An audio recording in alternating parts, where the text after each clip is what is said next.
नमस्कार दोस्तों, स्वागत है आप सभी का हमारे पंचशील एजुकेशन एकेडमी के ऑनलाइन लर्निंग प्लेटफॉर्म में। मैं वंदना स्वागत करती हूं आप सभी का हिंदी की क्लास में। कैसे हैं आप सभी? आई होप आप सभी बहुत बढ़िया होंगे, हमारी वीडियोस को एंजॉय कर रहे होंगे, इसके साथ साथ हमारे चैनल को शेयर सब्सक्राइब कर रहे होंगे। पिछली कक्षा में हमने बात की थी समास के बारे में, समास से रिलेटेड एचपी के कॉम्पिटिटिव एग्जाम्स में किस किस प्रकार से प्रश्न पूछे जाते हैं तथा ऑप्शंस में हम कैसे आइडेंटिफाई कर सकते हैं कि ये शब्द समास के किस भेद के अंतर्गत आ सकता है। तो समास में ही हमने एक छोटे से टॉपिक को देखा था कि उपसर्ग क्या होते हैं, प्रत्यय क्या होते हैं। तो आज की कक्षा में हम जानेंगे उपसर्गों के बारे में। उपसर्ग होते क्या हैं, इनका निर्माण किस प्रकार से होता है, या उपसर्ग शब्दों का हिंदी भाषा में क्या प्रयोग है, इनका शब्दों के साथ किस प्रकार से महत्व है, इन्हें किस प्रकार से प्रयोग में लाया जाता है। आइए देखते हैं आज का जो हमारा टॉपिक रहेगा, उपसर्ग और प्रत्यय। उपसर्ग होते क्या हैं, उपसर्गों का प्रयोग किस प्रकार से किया जाता है। आइए देखते हैं उपसर्ग की परिभाषा। शब्दांश या अवयव जो किसी शब्द के पहले आकर उसका विशेष अर्थ बताएं। शब्दांश यानी कि शब्द अंश एक शब्द या अवयव जो किसी शब्द के पहले आकर उसका विशेष अर्थ बताते हैं, उन्हें उपसर्ग कहा जाता है। यानी कि हमारे पास वर्णमाला में से कहें या हिंदी भाषा में कोई भी मूल शब्द दिया गया हो, उसके आगे जुड़कर उसके अर्थ में परिवर्तन लाने वाले शब्द, वे सभी शब्द क्या कहलाएंगे? उपसर्ग। और बात करें उपसर्ग शब्द की या इसके संधि विच्छेद की, उपसर्ग होता क्या है? तो उपसर्ग शब्द हमारे पास जो है दो शब्दों से मिलकर बना है, उप धन सर्ग। उप शब्द का यदि हम अर्थ देखें समीप, सर्ग यानी कि सृष्टि करना, अर्थात किसी शब्द के साथ जुड़कर नया शब्द बनाना। उपसर्ग यानी कि किसी शब्द के साथ जुड़कर नए शब्द का निर्माण करना। यह किसी मूल शब्द के साथ भी जुड़ सकता है। हमारे पास शब्द का निर्माण किस प्रकार से होना चाहिए? जब हमने शब्द की बात की थी तो इस बारे में हमने पहले भी बात की थी कि शब्द निर्माण करते समय ध्यान रखने योग्य बात क्या है कि वर्णों का व्यवस्थित क्रम होना चाहिए, शब्द सार्थक होने चाहिए। तो यहाँ पर हमने क्या देखा कि उपसर्ग क्या है? किसी मूल शब्द के साथ जुड़ने वाले शब्द जो कि उसके साथ जुड़कर क्या करें? नए शब्द का निर्माण करें, नया अर्थ बनाएं। वे शब्द हमारे पास क्या कहलाएंगे? उपसर्ग शब्द।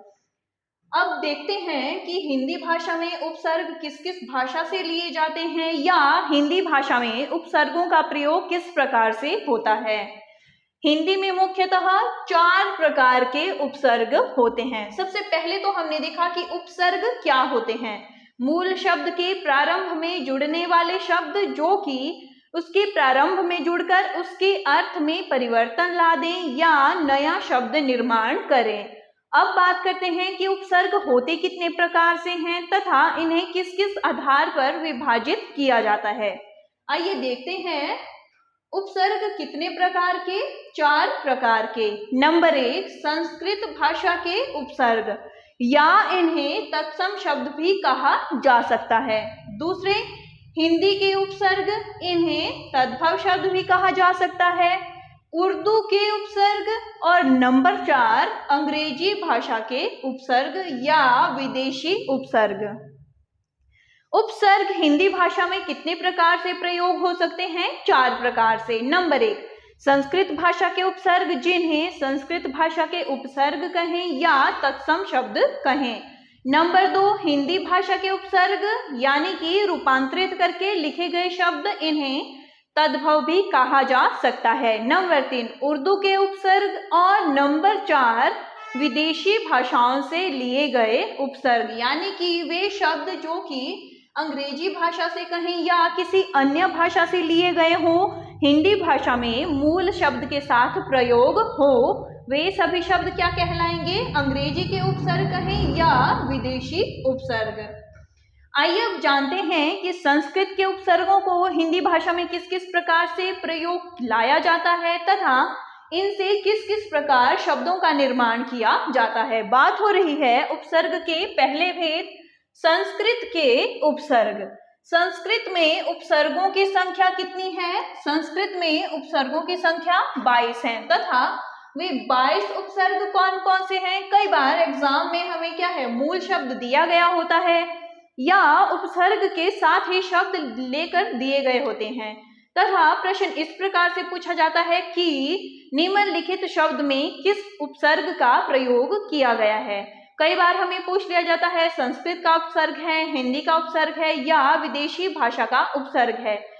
इन सभी प्रश्नों के उत्तर देने के लिए सबसे पहले हमें पता होना चाहिए कि उपसर्ग होते क्या हैं तथा मूल शब्द में उपसर्ग किस किस प्रकार से जुड़ सकते हैं। बात करते हैं संस्कृत के उपसर्गों की। पहला उपसर्ग प्र उपसर्ग, परा उपसर्ग, अप, सम, अनु, अव, निस, निर, दुस, दुर, वी, आ, नी, अधि, अपि, अति, सु, उत, अभि, प्रति, परे, उप। तो यहाँ पर आप सबको कुछ एक शब्द दिख रहे होंगे, तो ये सभी शब्द हमारे पास क्या है? संस्कृत भाषा के उपसर्ग। इन सभी शब्दों को आप याद रख सकते हैं या अपनी समझ के अकॉर्डिंग जब हमें शब्द दिया गया हो तो हमें शब्द को किस प्रकार से तोड़ना है कि शब्द इस प्रकार से टूटना चाहिए, जो शब्द निकल कर आए वे शब्द कैसे हो, सार्थक शब्द हो या वे शब्द उपसर्ग हो, प्रत्यय हो। ये बात थी संस्कृत भाषा के उपसर्गों की कि संस्कृत भाषा में उपसर्गों की संख्या कितनी है? 22 तथा वे 22 उपसर्ग कौन कौन से हैं? वे सभी उपसर्ग आप सबके सामने स्क्रीन पर दिखे गए हैं। आइए अब संस्कृत भाषा के कुछ एक उपसर्ग तथा उपसर्गों से निर्मित शब्दों को देखते हैं। उदाहरण के माध्यम से समझते हैं कि उपसर्गों का प्रयोग मूल शब्दों के आगे जुड़कर किस प्रकार से होता है। बात करते हैं संस्कृत भाषा के उपसर्ग अति की। अति उपसर्ग जब किसी मूल शब्द में जुड़ता है या बात करें इसके अर्थ की तो अति शब्द का अर्थ अधिक या अत्यधिक मात्रा में, अतिशय, अतिरेक। बात करते हैं दूसरे उपसर्ग की, अधि उपसर्ग, अधिपति, अध्यक्ष, अध्ययन, अध्यापन। ये जो उपसर्ग शब्द है ये जुड़ते किसके प्रारंभ में है? मूल शब्द के प्रारंभ में।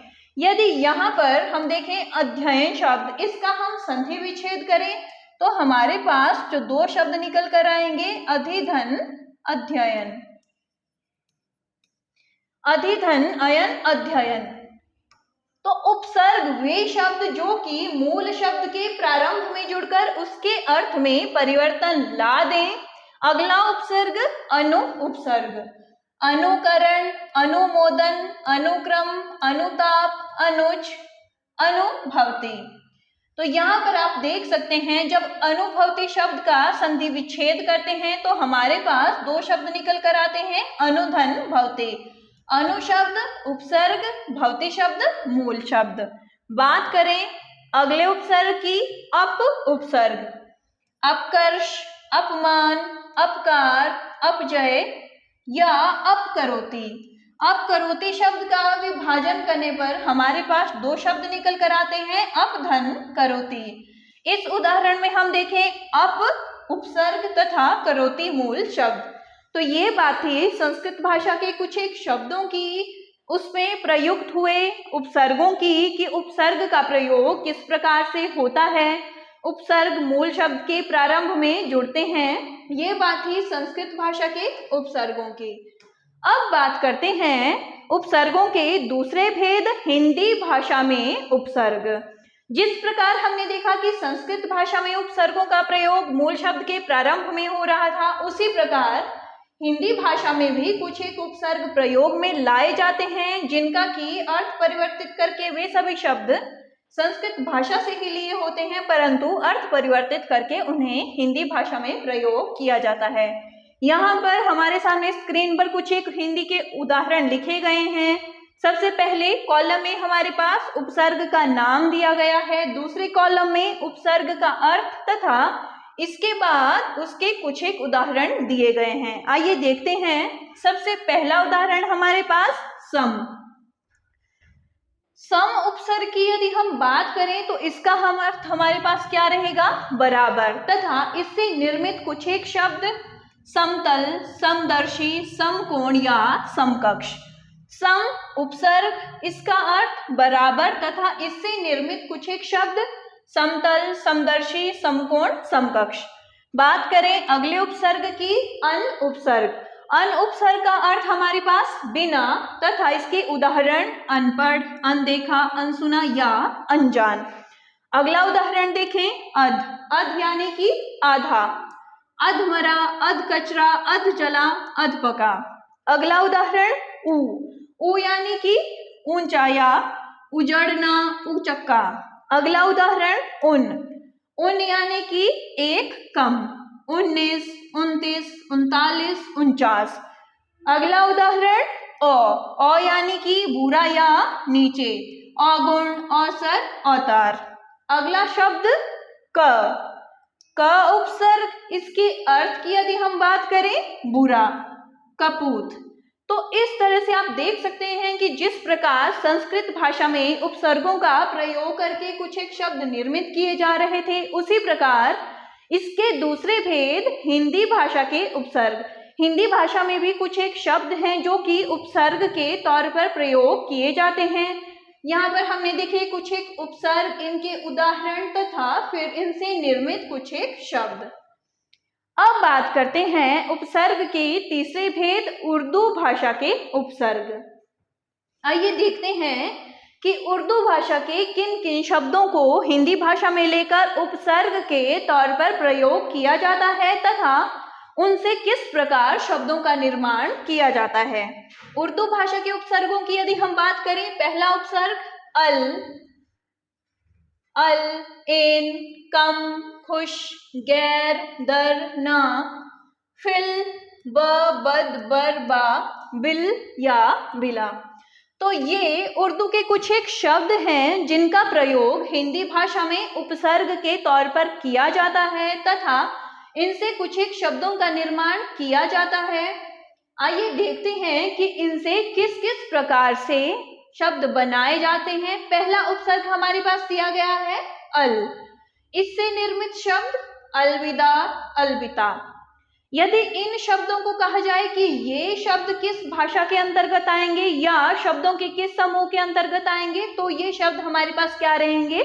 विदेशज शब्द। अगला उपसर्ग कम। इससे बनने वाले शब्द कमसिन, कम अकल, कमजोर। अगला उपसर्ग खुश। इससे बनने वाले शब्द खुशबू, खुश नसीब, खुश किस्मत, खुश दिल, खुशहाल, खुश मिजाज। इनके साथ साथ और भी कुछ एक शब्दों का निर्माण किया जाता है, परंतु यहाँ पर आपके सामने मैंने कुछ एक उदाहरण लिखे गए हैं ताकि आपको समझने में आसानी रहे कि उपसर्गों का प्रयोग किस किस प्रकार से किया जाता है। अगला गैर। गैर यानी कि किसी चीज की मनाही या किसी दूसरे की चीज। गैर हाजिर, गैर कानूनी, गैर वाजिब, गैर मुमकिन, गैर सरकारी, गैर मुनासिब। तो ये कुछ एक उर्दू भाषा के शब्द थे, कुछ एक उपसर्ग, फिर इन उपसर्गों से बनने वाले शब्द।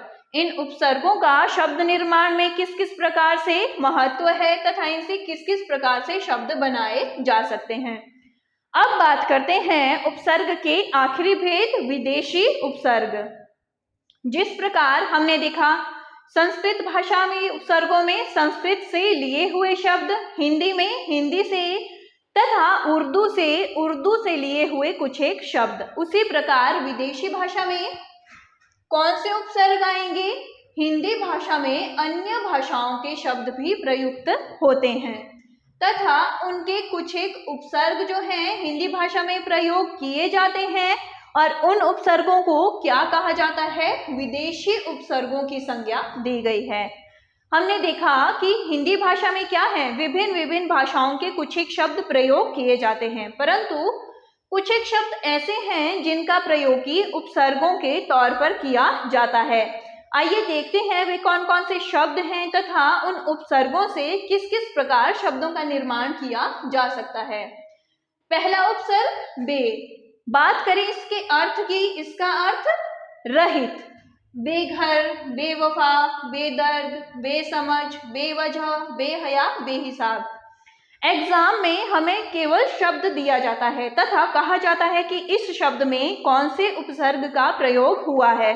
तो जब हम शब्द का मूल अर्थ जानते हैं तथा हमें पता है कि इसमें किस उपसर्ग का प्रयोग किया है तो नंबर कटने के चांसेस बहुत कम हो जाते हैं।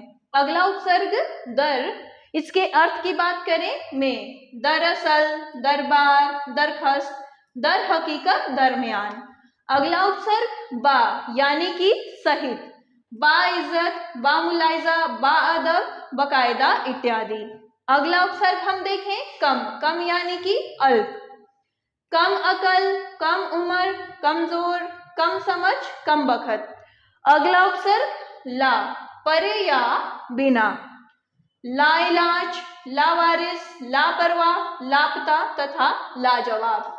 तो ये थे कुछ एक विदेशी भाषाओं से लिए गए उपसर्ग। विदेशी भाषा के कुछ एक शब्द भी हिंदी भाषा में प्रयोग किए जाते हैं तथा कुछ एक शब्दों का प्रयोग उपसर्ग के तौर पर किया जाता है तथा वे उपसर्ग किस प्रकार से प्रयोग होते हैं, इसके साथ साथ उनका अर्थ क्या है तथा उनसे किस किस शब्द का निर्माण किया जाता है। तो ये बात थी उपसर्ग के बारे में। उपसर्गों में हमने देखा कि सबसे पहली चीज तो उपसर्ग होते क्या हैं, उपसर्ग या प्रत्यय। तो आज हमने बात की उपसर्गों के बारे में। उपसर्ग किसी भी शब्दांश या अवयव जो कि किसी मूल शब्द के प्रारंभ में जुड़कर किसी नए अर्थ का निर्माण करें या उसके अर्थ में परिवर्तन ला दें। फिर उसके बाद हमने बात की कि हिंदी भाषा में कितने प्रकार के उपसर्ग होते हैं। हिंदी भाषा में मुख्यतः 4 प्रकार के, संस्कृत के उपसर्ग, हिंदी के उपसर्ग, उर्दू के उपसर्ग तथा अंग्रेजी या विदेशी भाषाओं के उपसर्ग। फिर हमने देखे कि संस्कृत भाषा के उपसर्ग कौन कौन से हैं तथा उनका प्रयोग शब्द निर्माण में किस किस प्रकार से किया जाता है तथा हमने इसके कुछ एक उदाहरण देखे। इसके बाद हमने बात की हिंदी भाषा के उपसर्गों की तथा उससे निर्मित शब्दों की। फिर इसके बाद हमने देखे उर्दू के कुछ एक शब्द, किस प्रकार से शब्द उपसर्ग के तौर पर प्रयोग होते हैं तथा उनसे किस किस प्रकार के शब्द बनाए जाते हैं। फिर आखिर में हमने देखे विदेशी भाषा के कुछ एक उपसर्ग। तो ये बात थी उपसर्गों के बारे में। अगली कक्षा में हम पढ़ेंगे प्रत्ययों के बारे में। तब तक के लिए यदि आपको उपसर्गों में कोई भी शंका हो, किसी भी प्रकार का आपका प्रश्न हो तो आप कमेंट सेक्शन के माध्यम से अपना प्रश्न हम तक पहुंचा सकते हैं। और यदि आप सभी को हमारी वीडियोस अच्छी लग रही हैं तो ज़्यादा से ज़्यादा सब्सक्राइब करें, शेयर करें हमारे पंचशील एजुकेशन अकेडमी के चैनल को। पढ़ते रहें। धन्यवाद।